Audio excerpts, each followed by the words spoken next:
language problem in this country. The Modern Languages Association just published this year that between the years 2013 and 2016, 651 language programs were closed all across the nation in colleges. This I can understand in the era of budget cuts, of financial exigency.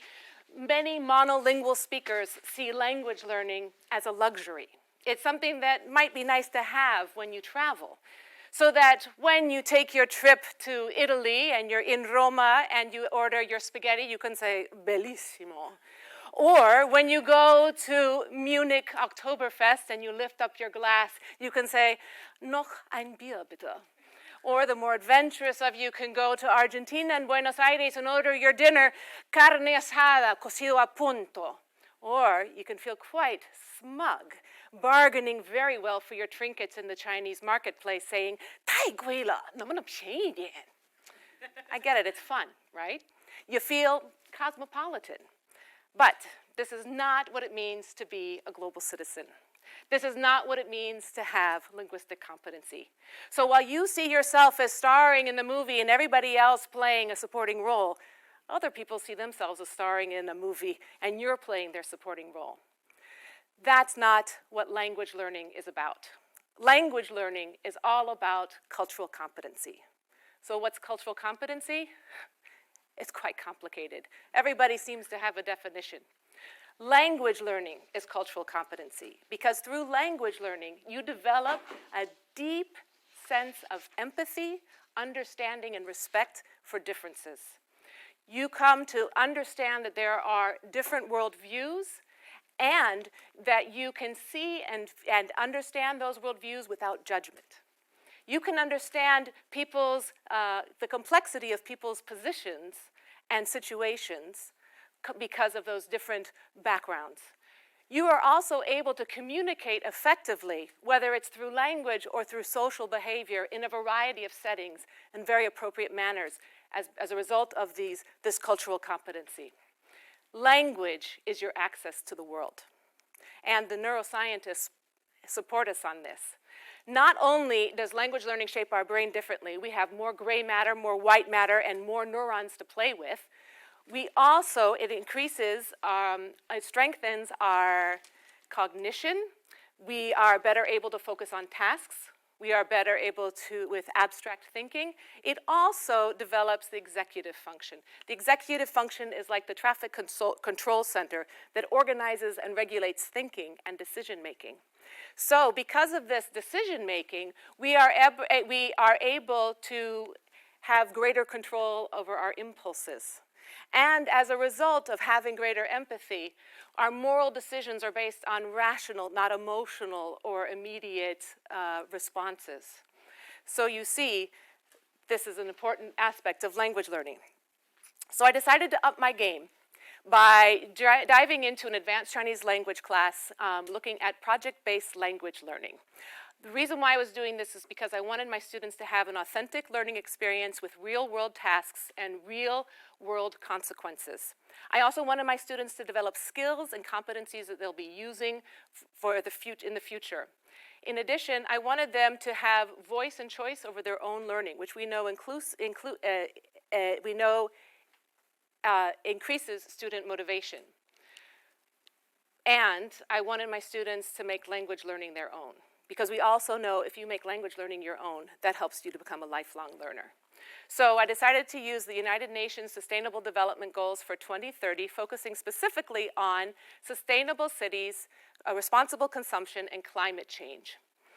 The problem that they had to face was, how do we increase more minority participation in climate action and sustainability efforts? Because we know in the United States that there are fewer minorities that are participating in this, and fewer even still who are in leadership positions.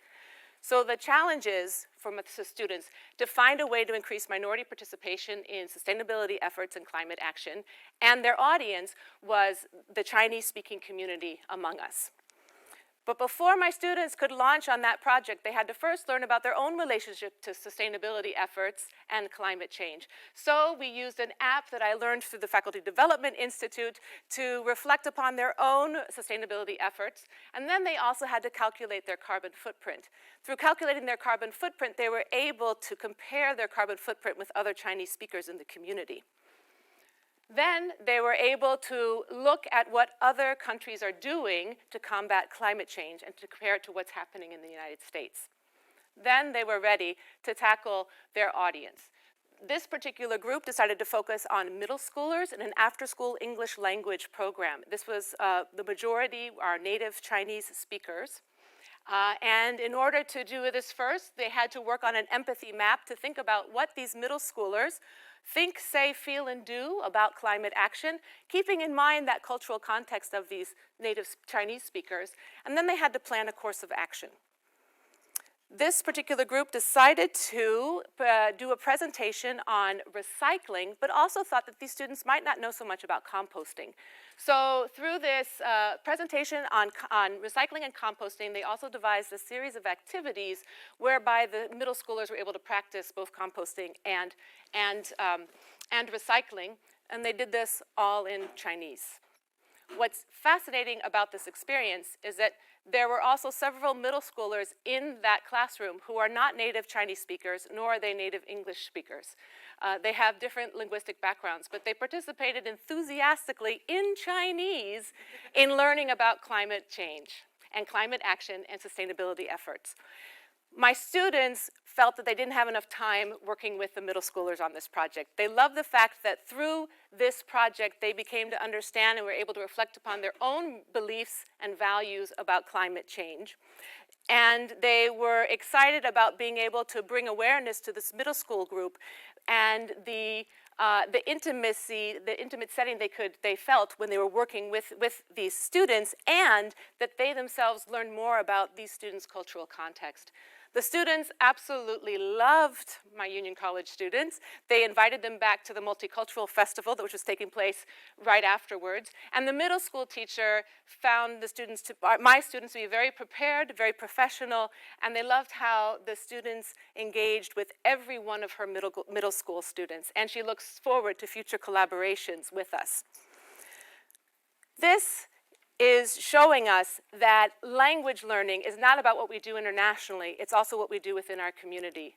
In the United States, 1 in 5 public school students is an English language learner. In Schenectady alone, that's 10%, and that's up more than 50% from less than 10 years ago. By 2025, it's predicted that it'll be 1 in 4 students in the United States that are English language learners.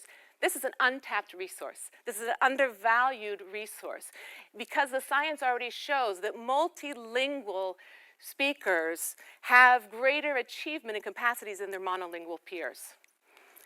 These students could be achieving what our Union College language majors achieve. So our language majors go on to all kinds of a variety of professions and a variety of graduate programs. And you can see that language is applied everywhere. All English language speakers could have this possibility for this kind of achievement.